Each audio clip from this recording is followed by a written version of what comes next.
its way into the Global Security Fund, and it's for those sort of reasons that I did not and will never get an answer to my question in the European Parliament a few years later. Well, the official explanation for the visit of those four individuals, but two of which are more familiar to Schwarzenegger and Buffett, more familiar to most people. The official explanation was that they were there to attend the bar mitzvah of one of the Rothschild's children. Forgive my mouth. How can one not laugh? I mean, which tree did we fall out of? Dear God, excuse my French. Yeah. Well, people look. But you see, I mean, just to finish that thought, if I may, Nicken, it was about that time that people like Peter Mandelstam, who is now a member of the House of Lords, but also a European Commissioner for a while, he was all in favour of these processes, and he was famous for inventing this phrase of, we are entering a period, we can call it the post-democratic era.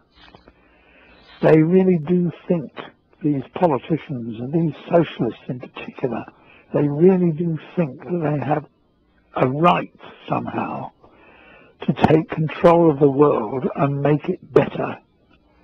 And they are utterly deluded.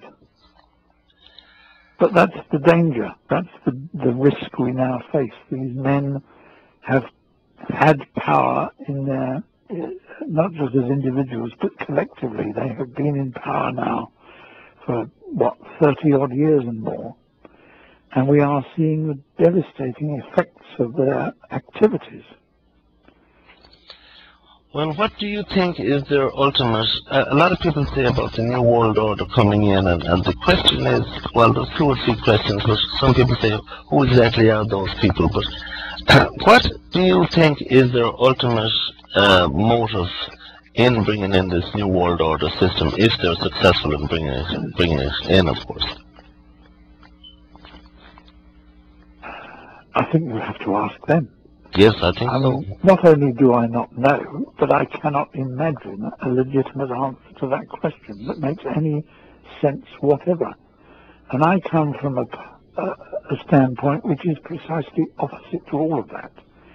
If you want to create a good life, if you want to encourage wealth and comfort and enjoyment and opportunities and all the rest, you have to minimize government. The very last thing you do is try to impose more of it.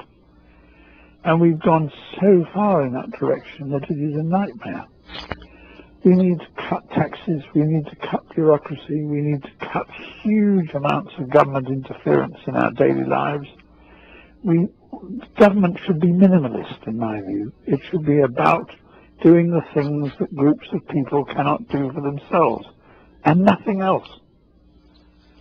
And you just enable people to do what is right for them. I mean, who else knows better what is right for you than you?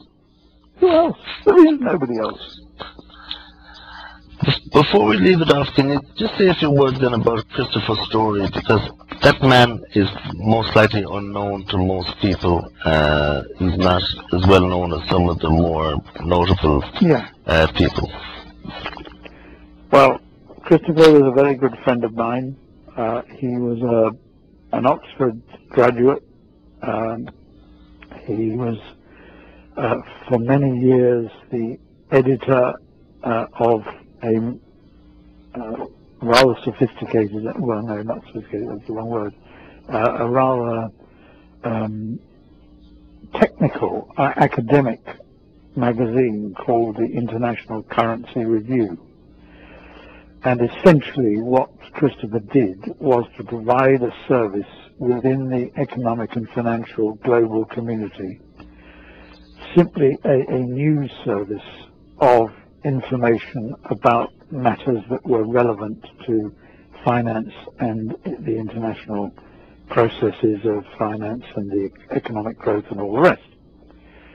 He had some extraordinarily good contacts in the United States and also, I might add, in Russia.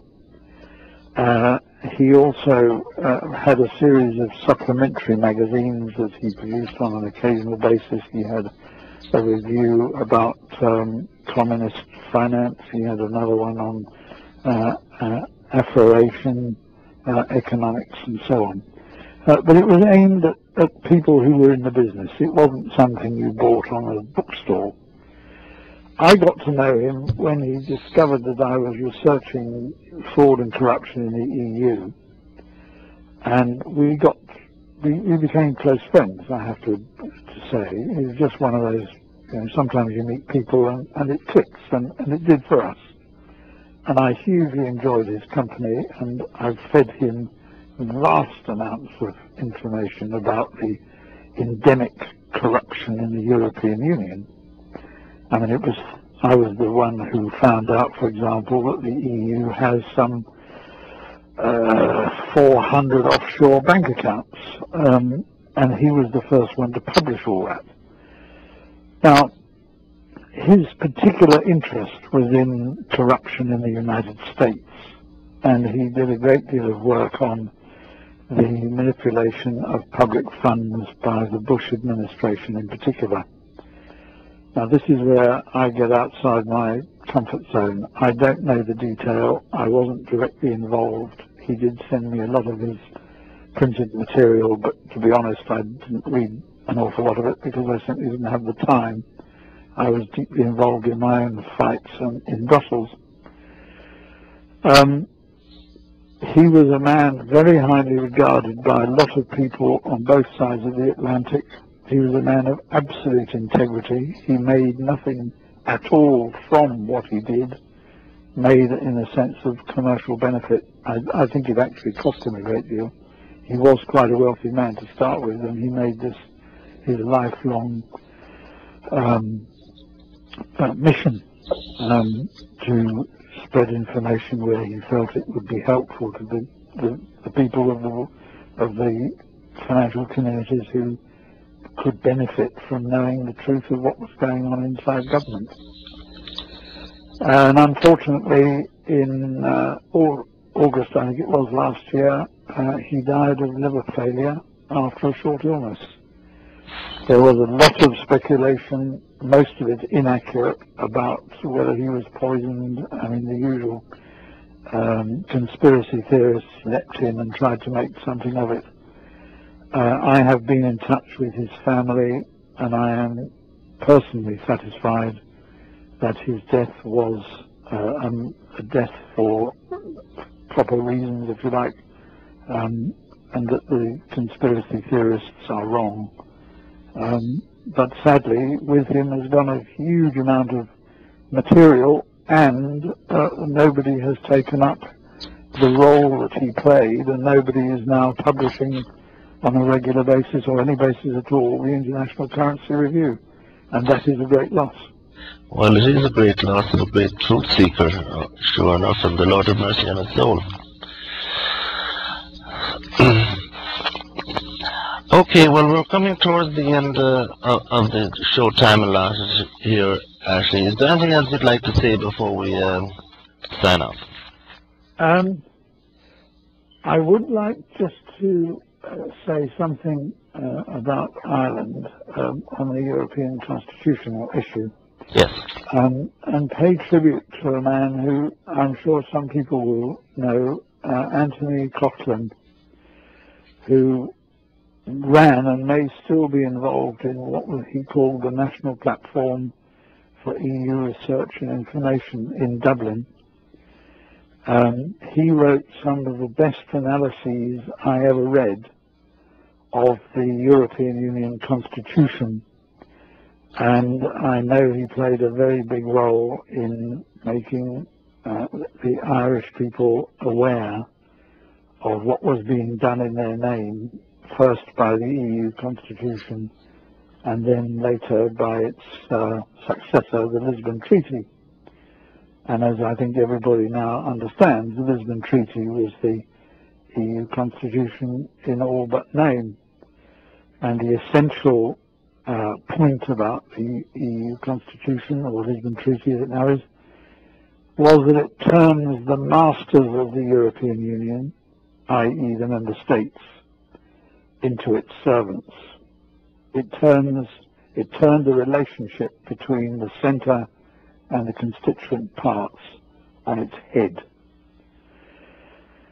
And worst of all, inside the treaty there is this self-amending clause which has already been used and will be used particularly in the financial crisis which we are now facing, or the Eurozone is now facing, in that the Lisbon Treaty has within it a self-amending clause which in effect said, if we, the bureaucrats of today, have forgotten to include anything that some of our successors may want to do in some years' time, this clause gives them the authority to do it. And so there will never be a need for another constitution or another treaty of that kind. They've got the option of adding to the Lisbon Treaty ad infinitum. And that's why when the British government, for example, has just announced that it's going to pass a law saying that no more sovereignty can be passed to Brussels, or words to that effect, they're wasting their time, because that clause in the Lisbon Treaty will outrank any such condition. And on that happy note, I can bid you farewell. Yes, it was a very disappointing result as regards that Irish vote. So all we can look to really is the hope that in some future date the Sovereign of England may use his authority to save the day, but it may be too late by then, perhaps. Well, I would like to hope that the European Union will collapse meanwhile, and the euro may do us all a huge favour. I think that's the brick that's going to come out of the dam first, and of course once one brick's out, the whole lot collapses. So those are our two hopes. Yeah. All right, well, thank you very much, Ashley, for coming on the show.